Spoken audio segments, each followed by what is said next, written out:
अभी हम एक छोटा सा चीज सीखेंगे। सब्जेक्ट और वर्ब का अग्रीमेंट। हम कभी भी सेंटेंस लिखते हैं तो उसमें एक सब्जेक्ट होता है। कोई भी सेंटेंस हो सब्जेक्ट होना जरूरी है। आप सवाल होता है क्यों लिखेंगे, तो जिसके बारे में लिखेंगे वो सब्जेक्ट, और वो सब्जेक्ट को डिस्क्राइब करता हुआ और कुछ वर्ड्स लिखेंगे। क्यों लिखेंगे, वो क्या है, कैसा है, साइज कैसा, शेप कैसा, क्या करता है, एक्शन क्या है, ये मिल गया तो सेंटेंस बन गया।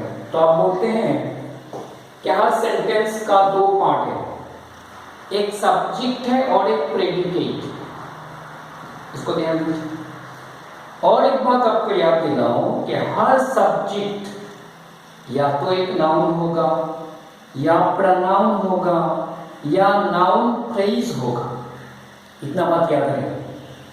हर सब्जेक्ट एक नाउन होगा या एक प्रोनाउन होगा या नाउन फ्रेज होगा। अब सिर्फ फ्रेज से सेंटेंस नहीं बनेगा। सेंटेंस में क्या चाहिए, ना दो चीज चाहिए, एक सब्जेक्ट होना और एक प्रेडिकेट और एक पार्ट चाहिए। और प्रेडिकेट में एक इंपॉर्टेंट चीज होता है जिसको हम फाइनिट वर्ब कहते हैं, जिसके बिना सेंटेंस अधूरा है। ये फाइनिट वर्ब क्या है? फाइनिट वर्ब सेंटेंस के टेंस को बताता है। तो सेंटेंस कब बनेगा? सिर्फ सेंस हो, मीनिंग हो तो सेंटेंस नहीं है, टेंस होना चाहिए। तो सेंस हो और टेंस हो तो सेंटेंस बनेगा, नहीं तो नहीं बनेगा। ये जो हम अभी पढ़ने जा रहे हैं, ये सब्जेक्ट के साथ वर्ब को अग्रीमेंट कैसे करेंगे, ये पहली बात है। अभी हम दो चीज लिए हैं। एक मेन वर्ड के रूप में बी फॉर्म वर्ब दो लिए, इज, आर। इस सिंगुलर में लगते हैं, आर प्लूरल, इसके प्लूरल आर है। समझ में आ गया? अब हम सेंटेंस नंबर 1 देखते हैं। सब्जेक्ट वर्ब अग्रीमेंट अगर हम ठीक से समझ जाएं तो बहुत सेंटेंस लिख सकते हैं। हम सेंटेंस लिखते हैं पर गलत हो जाता है। क्यों? मेन चीज जो है वो सब्जेक्ट वर्ब का अग्रीमेंट है। बाकी आप लिख सकते हैं, वर्ड यूज कर सकते हैं, पर अग्रीमेंट अगर गलत हो तो पूरी सेंटेंस गलत हो जाए। हम क्या करते हैं, सेंटेंस को रट रट के बच्चों को याद दिलाते हैं या बच्चे भी याद करते हैं। ये गलत चीज है। पहला काम मैं हर टीचर को विनती करता हूं कि आप पहले बच्चा को सब्जेक्ट और वर्ब का अग्रीमेंट सिखा दीजिए, बाद में वो वर्ड यूज करता हुआ सेंटेंस को आगे ले जाएगा। आप क्या करते हैं, पूरे सेंटेंस को उसको रटाते हैं, जब काम आता है तो वो सब्जेक्ट वर्ब अग्रीमेंट गलत हो जाता है। तो पहला चीज है सब्जेक्ट के साथ वर्ब का अग्रीमेंट होना, बाकी वर्ड वो अपने यूज करके बढ़ा सकता है। ठीक है, आते हैं। द टॉल बॉय, एक ब्लैंक हम दिए, द मॉनिटर है। अब द टॉल बॉय एक नाउन फ्रेज है। मैं आपको बताया एक नाउन होना या नाउन फ्रेज होना या प्रोनाउन है। इसके अंदर एक हेड नाउन है बॉय, और ये बना सब्जेक्ट। क्लियर हो गई? एक नाउन होगा, नाउन फ्रेज होगा या प्रोनाउन। तो यहाँ पे नाउन फ्रेज है, हेड नाउन बॉय है। ये टॉल और द एक डिटरमिनर है जो प्री डिटरमिनर से हम पढ़े। अब यहाँ पे जो वर्ब बैठेगा, क्या बिठाएंगे, यूज करेंगे? नहीं, ये बॉय के बारे में हम बोल रहे हैं, टॉल के बारे में नहीं, द के बारे में नहीं। हेड नाउन को देखकर अग्रीमेंट होता है। समझ में आ गया? ये यहाँ पे इज हम यूज करते हैं, इसीलिए बॉय सिंगुलर है, काउंटेबल है। उसका मेन वर्ब अगर बी फॉर्म वर्ब हो तो हमेशा प्रेजेंट में इज होता है, पास्ट में वाज होता है। तो हमें यहाँ इज बिठाना है, क्यों? ये सिंगुलर है। अब ये पूरा सेंटेंस बन गया। क्लियर हो गए? ये सेंटेंस पूरा क्यों है? मैं इसमें एक फाइनाइट वर्ब है। हमारे यहाँ पे 6 वर्ड्स हैं। The tall boy is the monitor, इसमें एक टेंस बताता हुआ वर्ब है इज, प्रेजेंट टेंस, ये फाइनाइट वर्ब है। अब ये total combination of words in proper order, it has some meaning, it has a finite verb, so it is not a phrase, it is a sentence. यहां तक sentence है। Clear हो? अगर finite verb ना हो तो वो सेंटेंस नहीं होगा। अब अग्रीमेंट कैसे हुआ? हम टॉल से किए नहीं, बॉय से, हेड वर्ड से अग्रीमेंट होता है, सिंगुलर इज। अब आते the girls in the class, ये पूरा एक फ्रेज है। अब देख लीजिए, इसमें कोई फाइनाइट वर्ब नहीं, यहां तक phrase, it is a part of sentence. They're doing well, यहां पे ब्लैंक है, अच्छा कर रहे हैं, अच्छे पढ़ाई कर रहे हैं।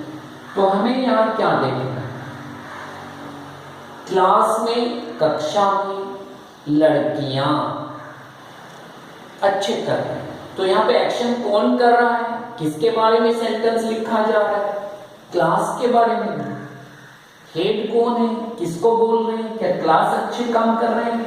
क्लास अच्छे पढ़ाई कर रहे हैं? नहीं, क्लास में लड़कियां।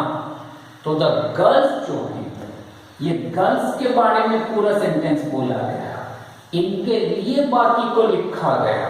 तो यहाँ पे हेड वर्ड है गर्ल्स। ये गर्ल्स को अग्रीमेंट करता हुआ वर्ब बिठाएंगे, क्लास को नहीं। अगर आप क्लास को देखेंगे तो ये हो जाएगा, ये गलत हो जाएगा।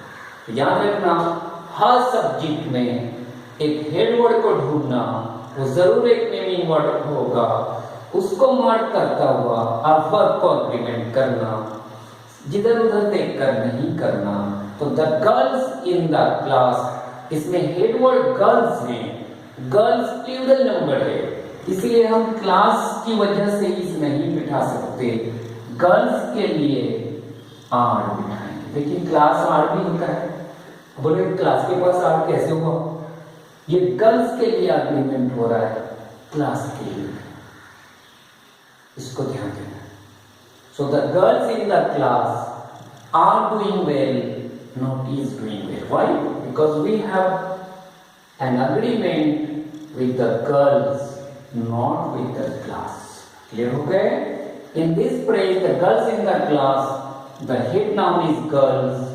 So we have to put the verb with agreement to girls, not the class. Clear? Next. The mother with her children. एक माँ बच्चों के साथ मार्केट जा रही है, एक ब्लैक हो गया है वहां। ये टोटल एक सेंटेंस बनेगा, फाइनाइट वर्ब यूज करेंगे इज और आर। अब देखिए यहाँ पे फ्रेज है the mother with her children, 5 words लिए हैं, ये सेंटेंस नहीं फ्रेज है, क्यों? फाइनाइट वर्ब नहीं, और चिल्ड्रन हेड वर्ड नहीं है, मदर हेड वर्ड है। बच्चों के साथ जाती हुई मां, क्लियर हो गए? ध्यान से देखिए, चिल्ड्रन प्लूरल है, हम आर नहीं बिठा सकते। Why? Because we have to discuss about the mother, not the children. So the mother with her children, अगर हमें अग्री करना है वर्ब के साथ, तो हेड वर्ड मदर, उसका वर्ब बिठाएंगे, चाहे चिल्ड्रन प्लूरल हो सिंगुलर हो, इसको देखना नहीं है।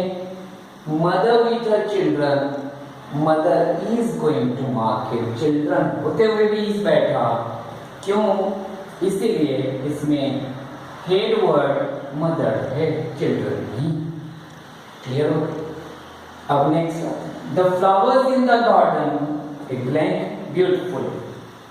ये पूरे फ्रेज को देख लीजिए, the flowers in the garden, इसमें 5 वर्ड्स हैं, और ये 5 वर्ड प्रॉपर ऑर्डर में है, मीनिंग है, ये सेंटेंस नहीं है, क्योंकि उसमें फाइनाइट वर्ब नहीं है।